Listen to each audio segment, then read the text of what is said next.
In the early days of the United States, only white men who owned property could vote.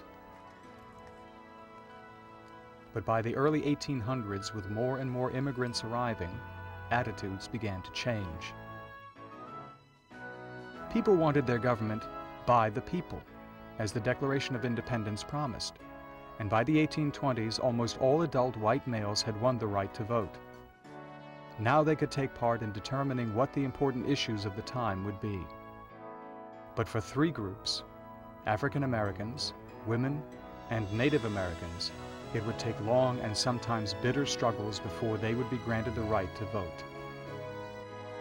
In 1863, Abraham Lincoln issued the Emancipation Proclamation, which freed all slaves in the southern states.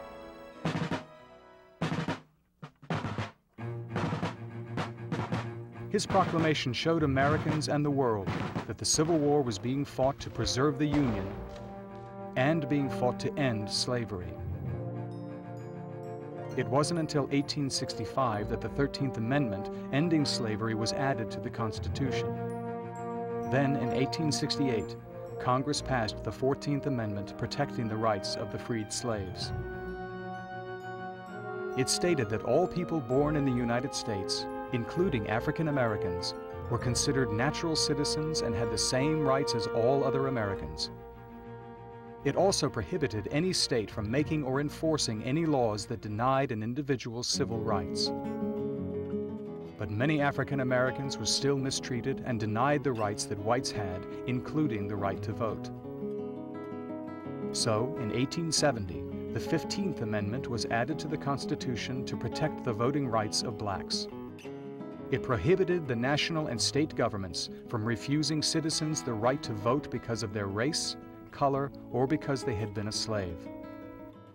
Soon, however, in an effort to get around this law, Southern states began passing laws that made it harder for blacks to vote. They could not pass laws that directly conflicted with the 15th Amendment, so they passed laws that, while adhering to the letter of that amendment, still made it more difficult to vote. Some states passed laws that required people to pay a poll tax before voting. Others required people to pass a reading or writing test. Since most blacks had been slaves their entire lives, they had little money to pay a poll tax, and many didn't know how to read or write. In the years following the Civil War, the children, grandchildren, and great-grandchildren of slaves continued to struggle for equality. It wasn't until 1954 that the Supreme Court ordered the desegregation of schools, a point many consider the beginning of the civil rights movement. Marches, protests, sit-ins, and other nonviolent measures brought the issues of the inequality of black Americans to the forefront.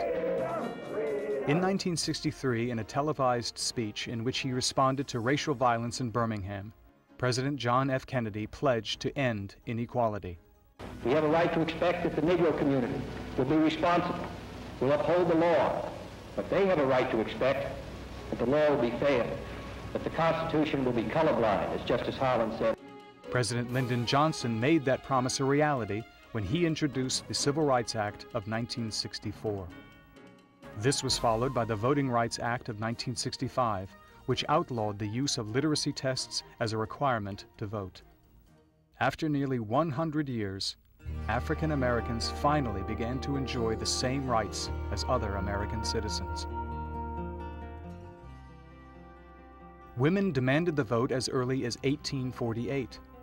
During the Civil War, when many took over their husbands' jobs, they became more vocal in their demands. Many women also worked to help slaves achieve freedom.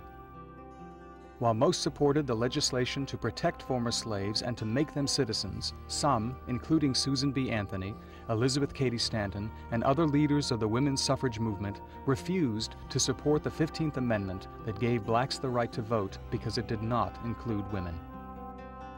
But other movement leaders, including Lucy Stone and Julie Ward Howe, did support the amendment, believing that if blacks got the vote, it would be easier for women to also gain the right to vote.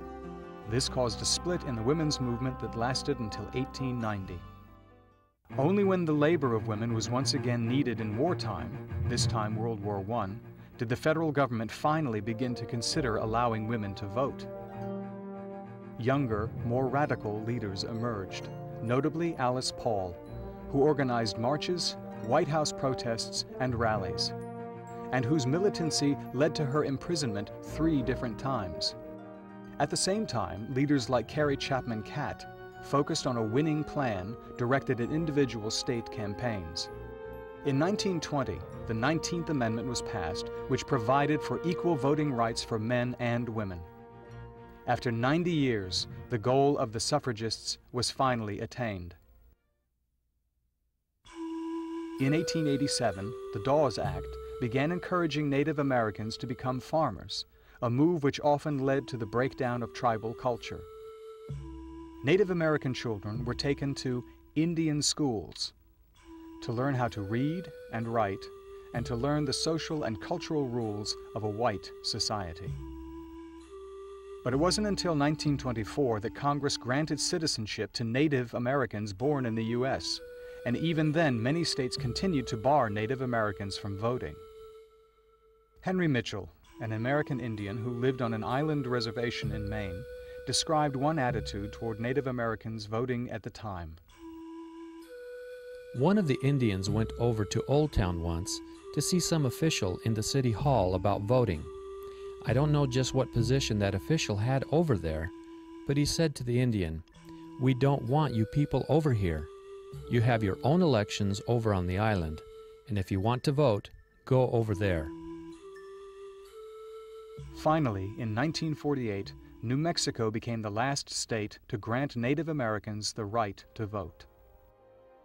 While progress still needs to be made to achieve equality for all groups, thankfully the struggles for the right to vote for African Americans, Native Americans, and women are over.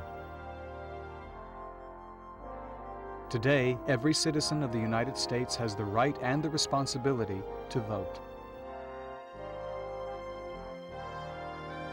Why do you think Native Americans, African Americans, and women struggled so hard to gain the right to vote?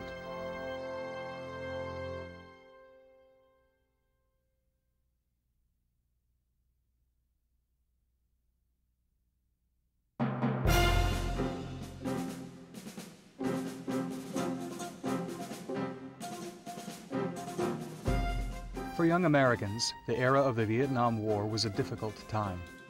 Unlike previous wars where the average age of the soldiers who fought was 26, the average age in the Vietnam War was 19. Many 18-year-olds were drafted for service. Montana Senator Mike Mansfield, who had fought in World War I, introduced a bill to lower the voting age that passed immediately, but was eventually declared unconstitutional. The Supreme Court ruled that an amendment to the Constitution was needed to establish the principle that a person old enough to fight was old enough to vote.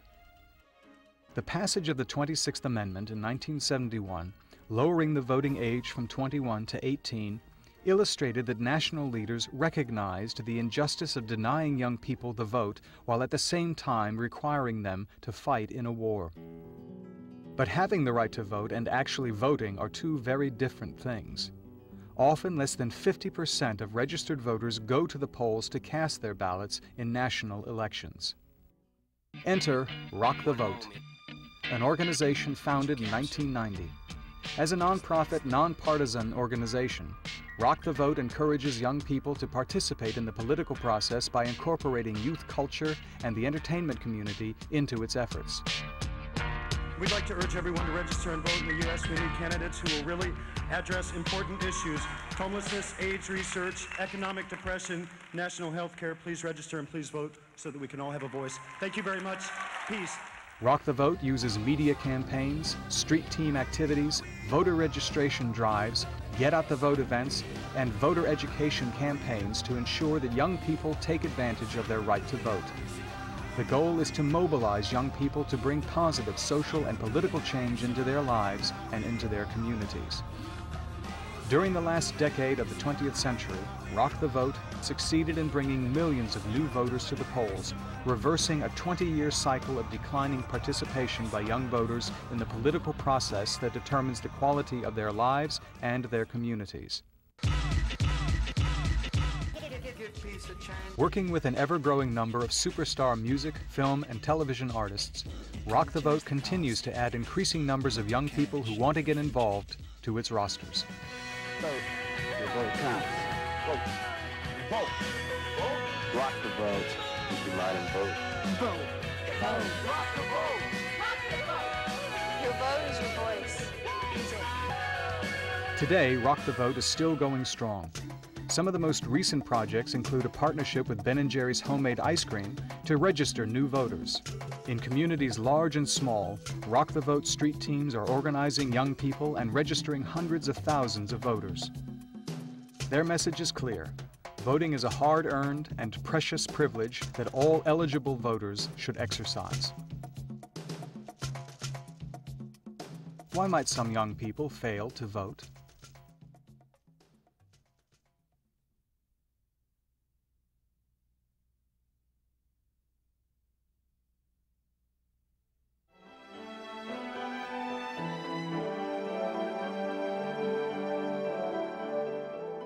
Political websites have become online campaign headquarters where voters can buy a t-shirt, make a donation, watch a commercial, read where candidates stand on issues, volunteer, and even email a candidate. In 1998, Indiana Democrat Evan Bide made news for having a website that let people make online contributions to his first Senate campaign.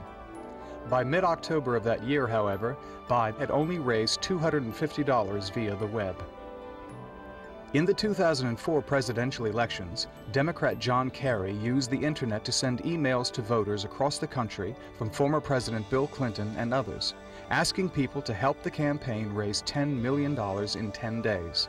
They achieved their goal in 3 days, and with no stamps or envelopes to buy, at a cost of almost nothing. In the same election, President George W. Bush used his website to focus on recruiting a grassroots army of volunteers.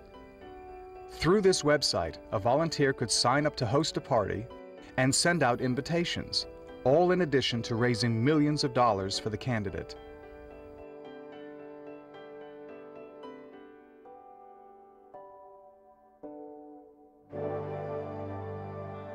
How might the internet affect political campaigns in the future?